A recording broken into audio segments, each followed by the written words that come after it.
Hello class, today's our topic is resonance. हमारा टॉपिक क्या है? रेजोनेंस। रेजोनेंस एक इम्पॉर्टेंट टॉपिक है। ये हमारा इनऑर्गेनिक केमिस्ट्री में भी काम आता है और हमारा ऑर्गेनिक केमिस्ट्री में भी काम आता है। ऑर्गेनिक केमिस्ट्री में कहाँ कहाँ पर रेजोनेंस के कॉन्सेप्ट्स हैं that will study in the organic chemistry chapters. जैसे हाइड्रोकार्बन्स हम पढ़ेंगे, ठीक है, basic concepts of organic chemistry है 12th क्लास के अंदर, ठीक है, फिनॉल, एल्कोहल, ठीक है, ईथर और भी बहुत सारे कंपाउंड्स हैं जो रेजोनेंस को शो करते हैं। अभी हमारा जो बेसिक आउटलुक है वो रेजोनेंस क्या है, उससे रिलेटेड कुछ इंपॉर्टेंट कैरेक्टरिस्टिक्स क्या हैं, उसकी लिखते समय बनाते समय हमें क्या क्या बातों का ध्यान रखना चाहिए रेजोनेटिंग स्ट्रक्चर्स के बारे में।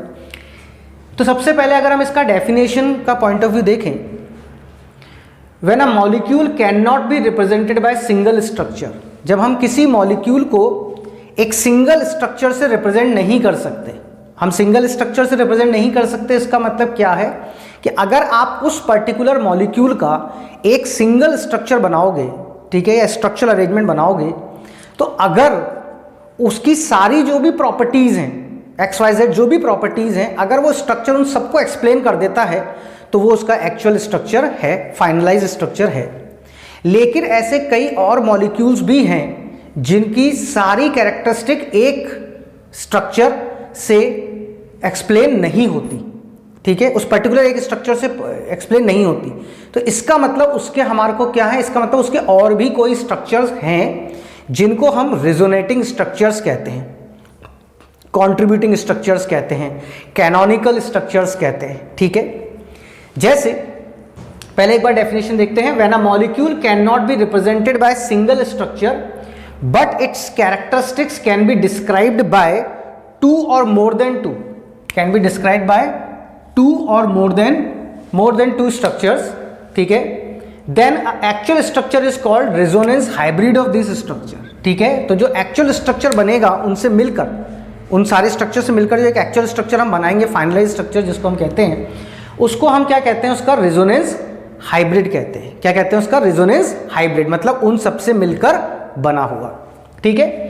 When a molecule cannot be represented by a single structure, its characteristics can be described by two or more structures, ठीक है। पहले मैं एक एग्जांपल देखता हूं। सबसे कॉमन एग्जांपल जो है वो है बेंजीन, ठीक है। बेंजीन का अगर हम देखें तो इसके एक बेसिक स्ट्रक्चर अगर हम जो बना के देखते हैं, बेंजीन आप जानते हैं दैट इज C6H6, ठीक है। बेंजीन आपको मालूम है C6H6, ठीक है। इसका हमने एक स्ट्रक्चर बनाया, ठीक है, ये। अब यहां पर हमने क्या लगाए? ऑल्टरनेट डबल बॉन्ड्स लगाए। क्या लगाए? ऑल्टरनेट डबल बॉन्ड्स लगाए, ठीक है। अगर आपको बेंजीन को समझना है, ठीक है, कि उसका स्ट्रक्चर कैसे बनता है, तो वो भी अपन एक बार डिस्कस कर लेते हैं। C6H6 है तो 6 कार्बन है, तो ये बनाया मैंने, ठीक है, ये 6 कार्बन बना दिए मैंने। अब इसके साथ कितने हाइड्रोजन है? 6 हाइड्रोजन है, तो हर कार्बन को मैंने 1 हाइड्रोजन दे दी,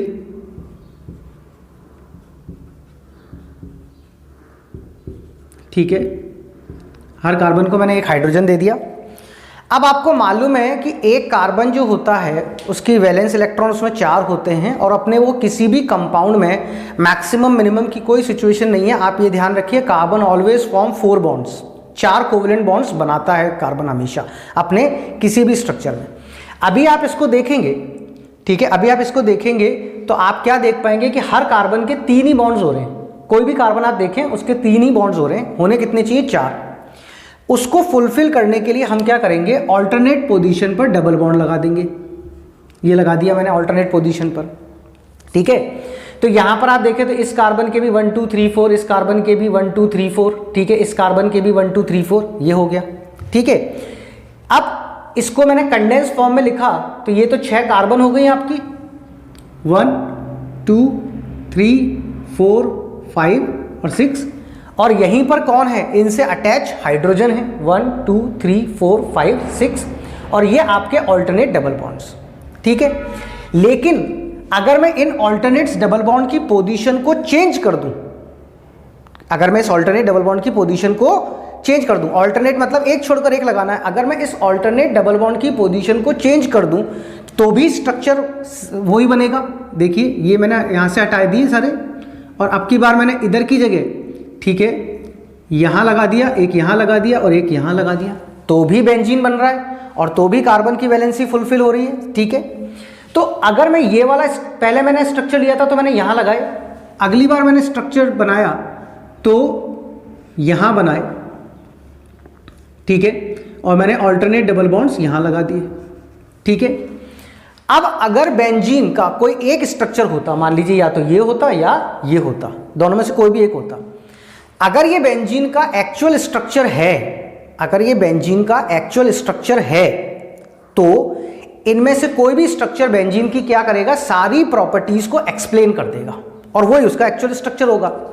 लेकिन हम जब प्रॉपर्टीज को स्टडी करते हैं, ठीक है, तो हम क्या देखते हैं, ना तो ये वाला स्ट्रक्चर बेंजीन के सारी प्रॉपर्टीज को कंप्लीटली एक्सप्लेन करता है, ना ही ये वाला स्ट्रक्चर बेंजीन की सारी प्रॉपर्टीज को कंप्लीटली एक्सप्लेन करते हैं। हाँ, ये दोनों मिलकर कर देते हैं, ये दोनों मिलकर कर देते हैं। तो इसका मतलब ये और ये दोनों, ये स्ट्रक्चर्स क्या हो गए, बेंजीन के रेजोनेटिंग स्ट्रक्चर्स हो गए। क्या हो गए, रेजोनेटिंग स्ट्रक्चर्स।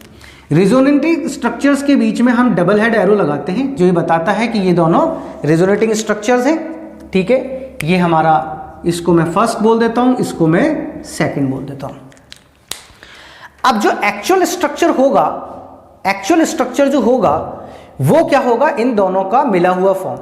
अगर आप देखें, यहां एक कॉन्सेप्ट आता है that will be study in organic chemistry, that is delocalization of electron, कि मतलब जो इलेक्ट्रॉन्स होते हैं वो डीलोकलाइज होते रहते हैं, और वो भी कौन से, पाई।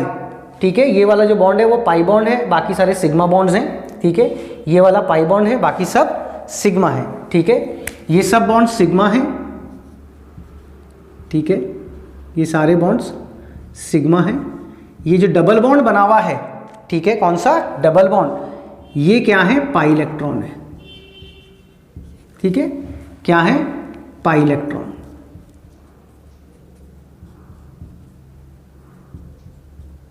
ठीक है, डबल बॉन्ड में एक पाई इलेक्ट्रॉन होता, एक पाई बॉन्ड होता है, ट्रिपल बॉन्ड में दो पाई बॉन्ड होते हैं, ऐसे।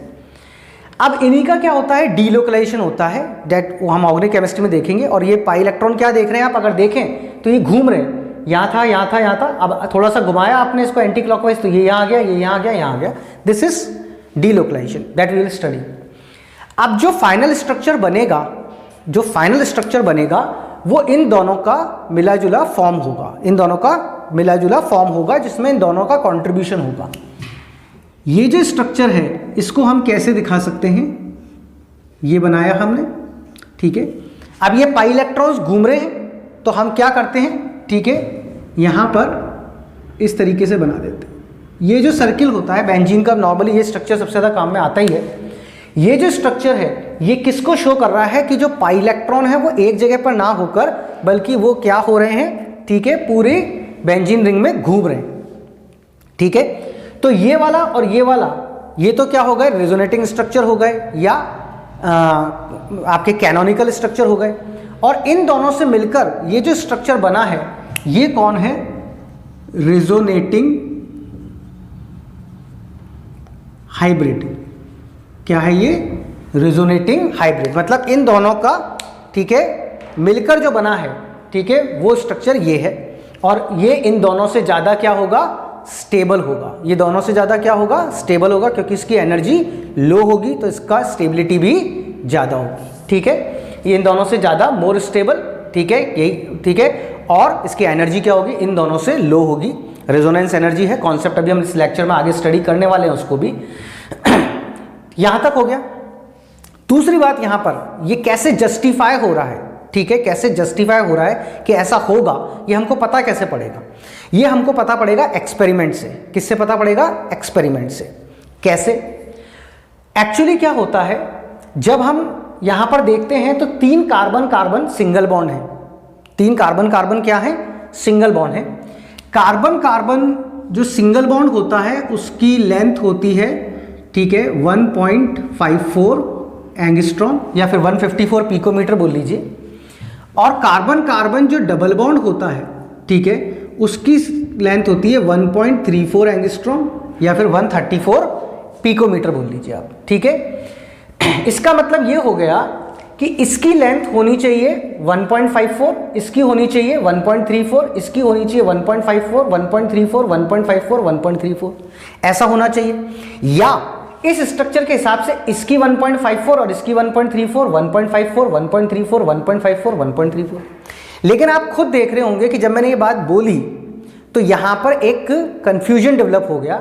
जिसको मैंने पहले 1.54 बोला था, अब मैंने उसको 1.34 बोला। इसका मतलब क्या हुआ कि ना तो ये परफेक्टली सिंगल बॉन्ड है, ठीक है, और ना ये परफेक्टली डबल बॉन्ड है, ठीक है। आप कह सकते हैं सिंगल बॉन्ड में डबल बॉन्ड का कैरेक्टर आ गया और डबल बॉन्ड में सिंगल बॉन्ड का कैरेक्टर आ गया, ठीक है, दोनों मिक्स हो गए, ठीक है। इसलिए जब हम एक्सपेरिमेंटली बेंजीन के अंदर कार्बन कार्बन बॉन्ड लेंथ देखते हैं, ठीक है, तो वो सारी बॉन्ड लेंथ जो है वो कितनी आती है 1.39 एंगस्ट्रॉम। कोई सा भी बॉन्ड हो, भले ये वाला बॉन्ड हो तो उसकी लेंथ भी 1.39 एंगस्ट्रॉम और इसकी भी 1.39 एंगस्ट्रॉम। सारी बॉन्ड लेंथ जो है सारी, ठीक है, ये भी 1.39, ये भी 1.39, 1.39, 1.39, 1.39। ऐसा कैसे हो गया, ऐसा कैसे हुआ? ना तो वो 1.54 है ना 1.34, क्योंकि that is because of resonance. किसकी वजह से हुआ ये? रेजोनेंस की वजह से। ये जो बॉन्ड लेंथ इक्वल हो जाती हैं, जो कि नहीं होनी चाहिए एज पर द कॉन्सेप्ट, 1.54 या 1.34 होनी चाहिए, वो सब बराबर क्यों हो रही है? That is because of resonance. ध्यान रखने वाली बात कि ऐसा क्यों हुआ, बिकॉज ऑफ रेजोनेंस। सेकेंडली यहां पर हम देखें तो ये जो लेंथ आ रही है ये सिंगल बॉन्ड से कम आ रही है लेकिन डबल बॉन्ड से ज्यादा। सिंगल बॉन्ड से कम क्यों? क्योंकि सिंगल बॉन्ड में डबल बॉन्ड का कैरेक्टर आ चुका है इसलिए लेंथ कम हो गई।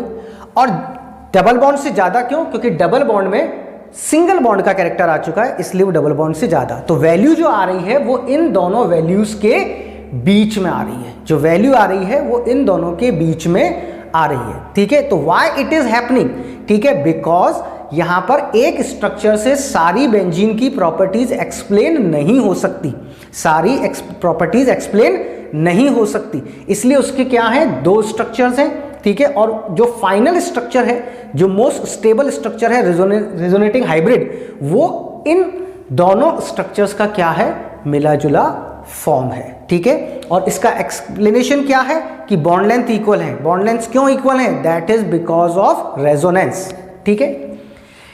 बेंजीन के मेन ये दो स्ट्रक्चर्स हैं which was given by Kekulé, ठीक है। किसने दिया था इनको? कैकुले ने दिया था। इसके बारे में ऑर्गेनिक केमिस्ट्री में काफ़ी रेफरेंस आएगा, तब हम डिटेल में डिस्कस कर लेंगे इनको। इसके सिवा इसके तीन स्ट्रक्चर्स और भी होते हैं, मोर इंपॉर्टेंट यही दो स्ट्रक्चर्स हैं, यही फॉर्मेट है पूरा।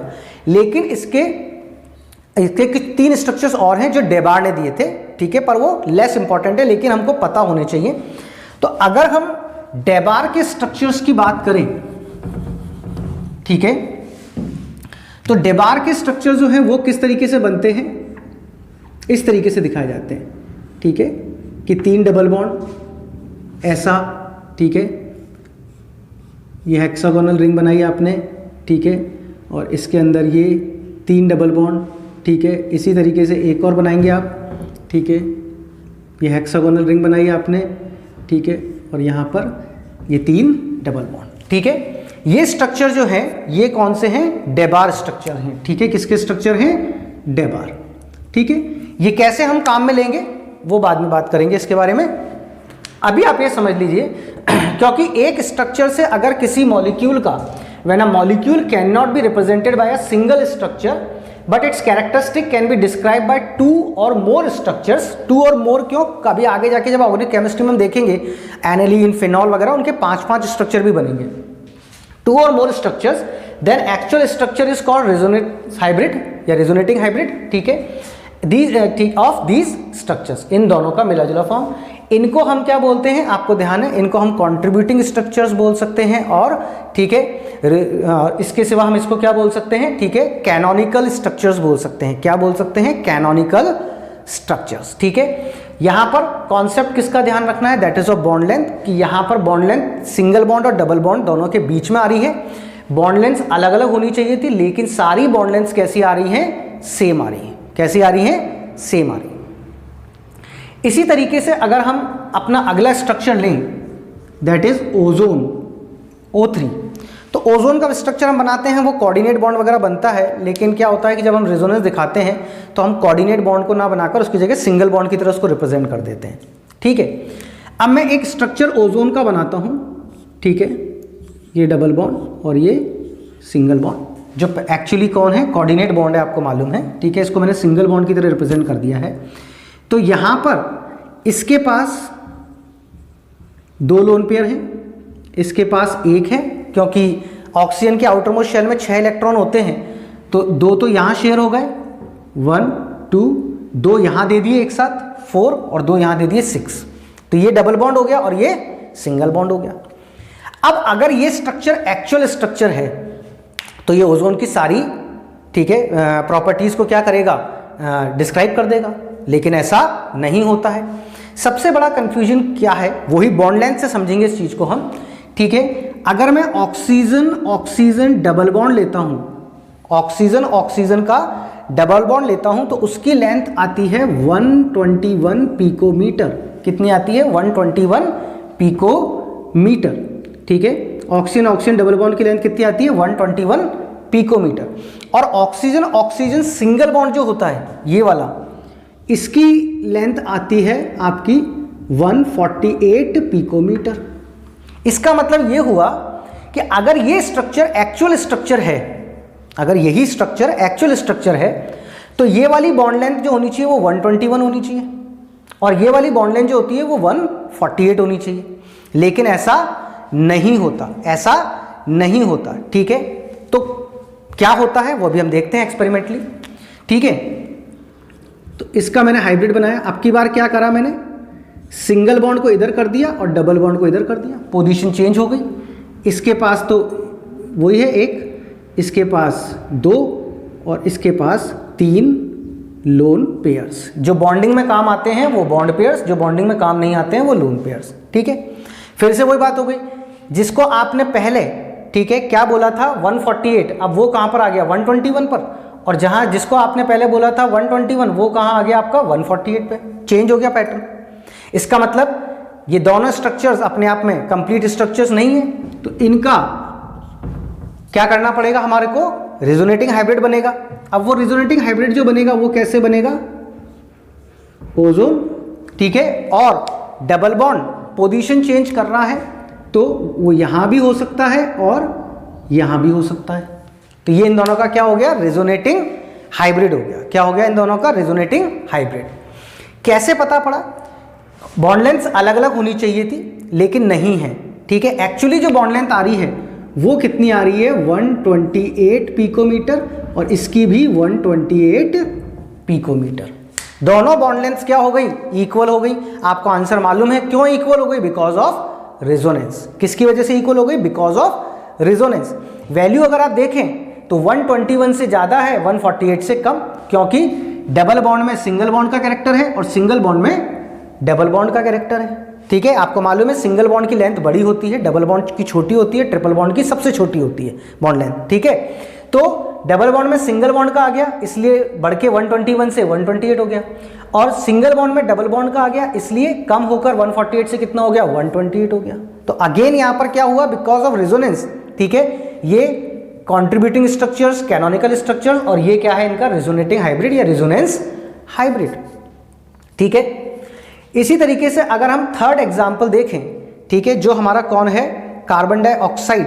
ठीक है, कार्बन डाइऑक्साइड का अगर मैं स्ट्रक्चर बनाता हूं, एक basic structure C double bond O, C double bond O, इसके पास 2 लोन पेयर और इसके पास भी 2 लोन पेयर। ठीक है, अब यहां पर भी पहले हम कार्बन डबल बॉन्ड की बात कर लें। तो कार्बन डबल बॉन्ड जो होता है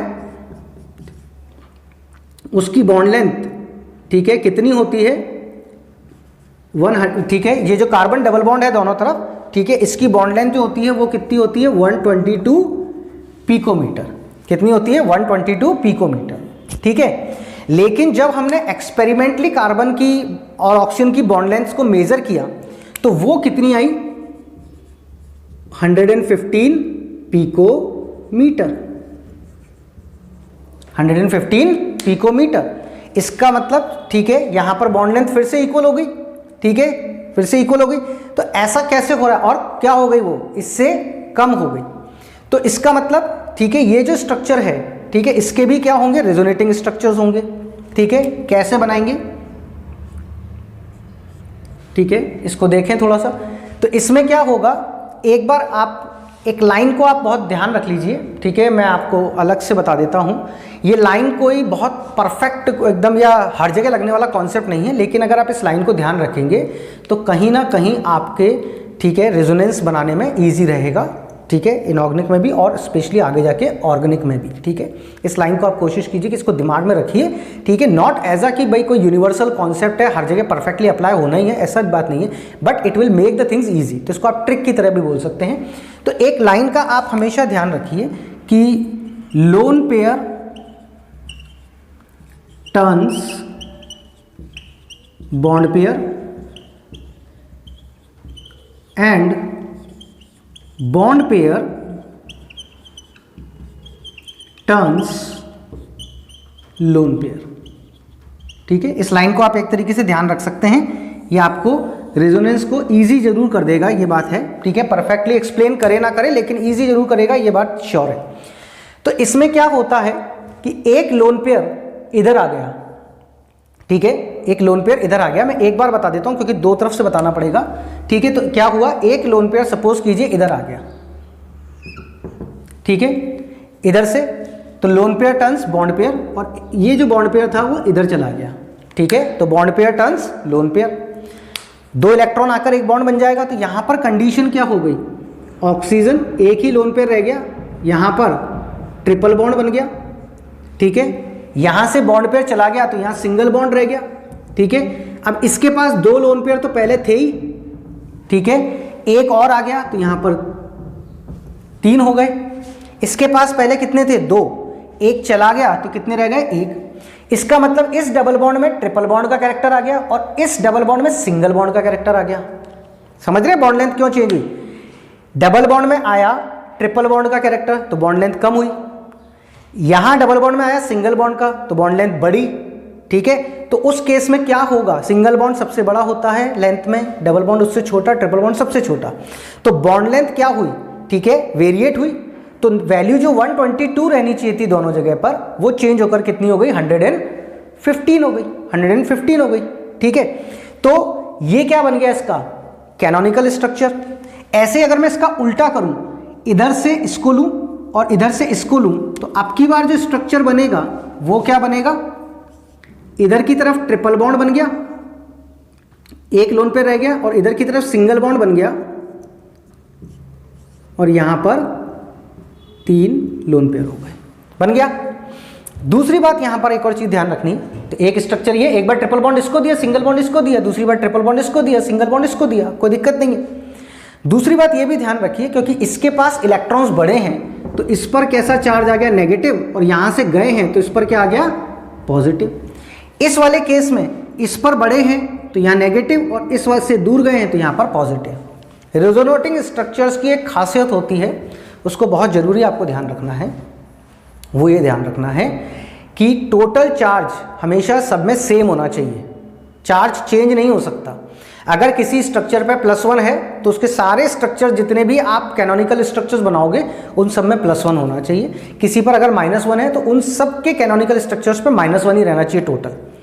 इस टोटल पर कितना है, अगर आप देखें इस रेजोनेंस हाइब्रिड पर कितना है, 0। यहां पर भी कितना है, 0, +1 -1 0, यहां पर भी कितना है, +1 -1 0। तो ये इसका, ठीक है, इसको मैं फर्स्ट बोल देता हूं, कोई दिक्कत नहीं है, इसको मैं सेकंड बोल देता हूं। ठीक है, और ये इन दोनों का क्या हो गया, रेजोनेंस हाइब्रिड। क्या हो गया इन दोनों का, रेजोनेंस हाइब्रिड। तो इस तरीके से बेंजीन, ओजोन और कार्बन डाइऑक्साइड, ठीक है, ठीक है, पहला एग्जांपल जो हमने देखा वो कौन था, बेंजीन, दूसरा जो देखा ओजोन, तीसरा क्या है, कार्बन डाइऑक्साइड। उससे हमारे को ये समझ में आया कि अगर किसी कंपाउंड की सारी कैरेक्टरिस्टिक्स को किसी एक स्ट्रक्चर से बताना पॉसिबल नहीं है, ठीक है, बट उसकी कैरेक्टरिस्टिक्स को 2 या 2 से ज़्यादा स्ट्रक्चर्स बना रहे हैं, तो वो जो स्ट्रक्चर्स हैं वो रेजोनेटिंग स्ट्रक्चर्स, कॉन्ट्रीब्यूटिंग स्ट्रक्चर्स या कैनोनिकल स्ट्रक्चर्स कहलाते हैं। और उनसे मिलकर जो उनका फाइनल फॉर्म बनता है, जो सबसे स्टेबल होता है उन सबके बीच में, वो उनका रेजोनेटिंग हाइब्रिड या रेजोनेंस हाइब्रिड कहलाता है। ठीक है, क्या कहलाता है? रेजोनेंस हाइब्रिड कहलाता है। ठीक है, एक और point, resonance structures do not have real existence. Resonating structures की एक्चुअली कोई रियल एग्जिस्टेंस नहीं होती, ये एक समझाने के लिए बनाया हुआ कॉन्सेप्ट है। एक्चुअल स्ट्रक्चर्स जो हैं वही हैं, ठीक है, पर उनकी कोई एक्चुअल यहाँ पर जगह जो हम स्ट्रक्चर्स बना रहे हैं रेजोनेटिंग स्ट्रक्चर्स, इनकी कोई रियल एग्जिस्टेंस नहीं होती। ये हमारे को कई तरह के मैकेनिज्म्स, रिएक्शंस समझाने के लिए बनाए गए हैं। तो अपने आप में अगर हम रेजोनेंस की बात करें तो रेजोनेंस एक पूरा थ्योरेटिकल कॉन्सेप्ट है। कैसा कॉन्सेप्ट है? थ्योरेटिकल कॉन्सेप्ट है। रेजोनेंस अपने आप में कंप्लीटली एक थ्योरेटिकल कॉन्सेप्ट है, जहाँ स्ट्रक्चर्स हम बनाते हैं कि ऐसे होंगे, पर एक्चुअली ऐसा कुछ होता नहीं है। ठीक है, तो एक रेजोनेंस एक अपने आप में थ्योरेटिकल कॉन्सेप्ट है। ठीक है, तो this is the introduction of resonance.